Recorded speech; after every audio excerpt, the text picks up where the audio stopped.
Hello everyone, it's Longboy R8237. Today I wanted to make a short little video showing you how similar the self-propelled systems are on the modern Toro lawn mowers to the old two-stroke lawn boys.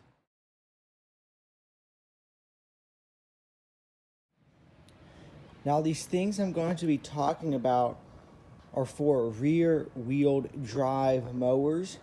I'm not sure if the components for the self-propelled front-wheel drive mowers are the same, but I know the rear are.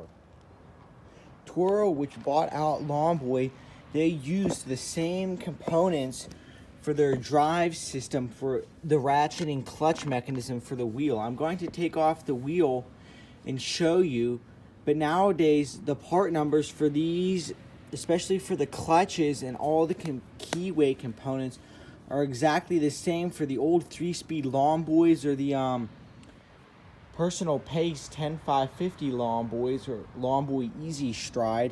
And I'm even going to show you that the super recycler wheels will fit on any lawn boy mower that is rear wheel drive that has the same kind of gear, which is basically all the 3-speed Duraforces and F engines, to show that I'm going to be putting on this Lawnboy wheel onto this Toro mower to show you that they are exactly the same. I'm just going to remove the wheel.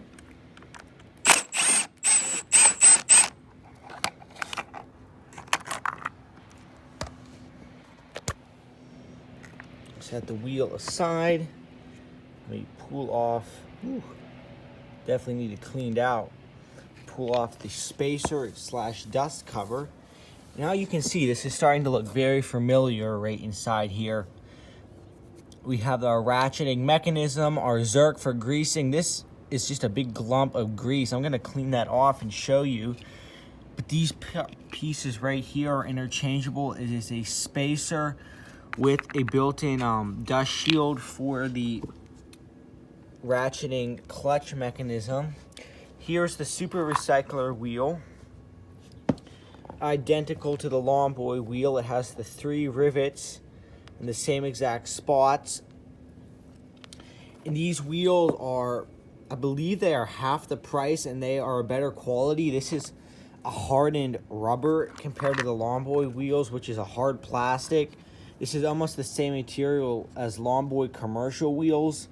You could get these for, these are I know way less than half the price of Lawnboy commercial wheels. The only trade-off is that you won't be having ball bearings, but these wheels are sleeved with a steel bushing on a steel bolt, so you do have to put some grease on. You can see this one's kind of starting to rust. That's why I'm doing this now, but I will show putting that wheel on. But I just wanted to show a little bit of the maintenance for cleaning these so you don't get all this buildup of grease in here. This will apply to lawn boys as well. What I do to clean out the ratcheting pinion is I just take a flathead screwdriver. I just scrape out all the old grease and grass.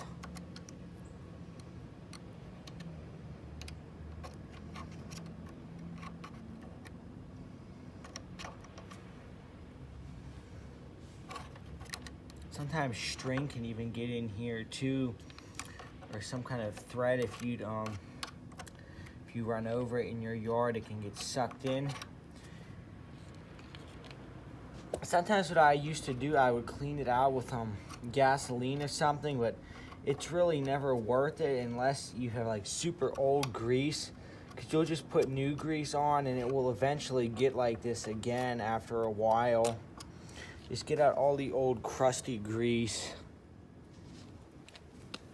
And I like to clean out the grease inside of the protector cup. It gets really, really jammed in there. Ooh. This is probably some of the original grease from whenever this mower was bought in 2017. This has never been done before either. It's important too to get it out from inside of the little spot where it covers up the gear.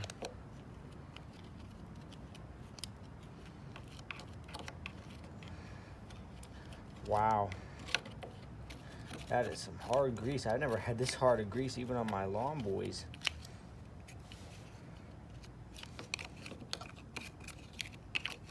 Just get it as good as you can. Now for this one, what I am going to do is just spray a little bit of brake cleaner on it because I have it on hand. Just right on the end.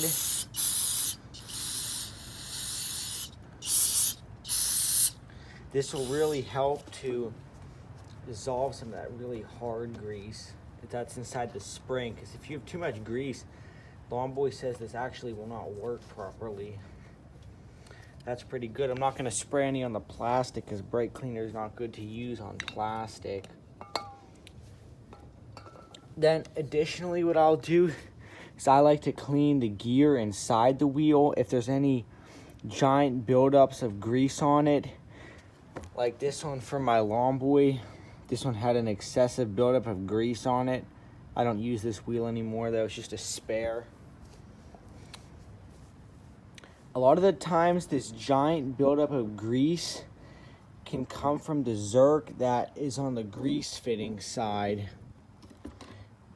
Right here. If you put too much grease in, it will come out of here and build up on the gear. It's designed to do that. But sometimes it will be dry on the axle and then your gear will get filled up with grease. That's why you periodically have to remove the grease. And I always like to put it together with a little bit of grease on the wheel before I grease the axle with the zerk. I'm going to put some grease on the gear right now. I have some old Valvoline grease that is nice and tacky and thick. You only need to put the grease on the teeth. Don't worry about putting grease down inside in front of the spring because it will just squish off the gear down in there. The tackier your grease, the better, because this does spin at a relatively high RPM, even though it does get reduced from the transmission. Just going to put some grease on the bolt.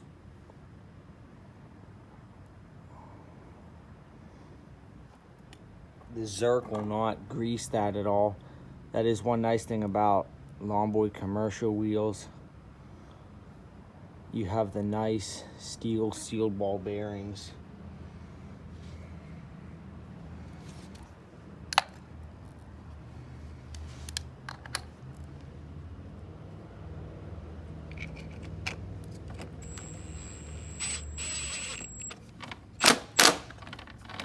Now finally I'll hand tighten that down by hand. Thank you everyone for watching just this short little video I wanted to make showing how similar the parts are for super recyclers to Lawn Boys. That's why parts are so cheap to get for the assembly for the Lawn Boys, because they're the same exact parts. If they were discontinued, they would be extremely expensive for the Lawn Boy, but to get both pinion gears in the back, I believe it's only like $17. Thank you for watching everyone and have a great day.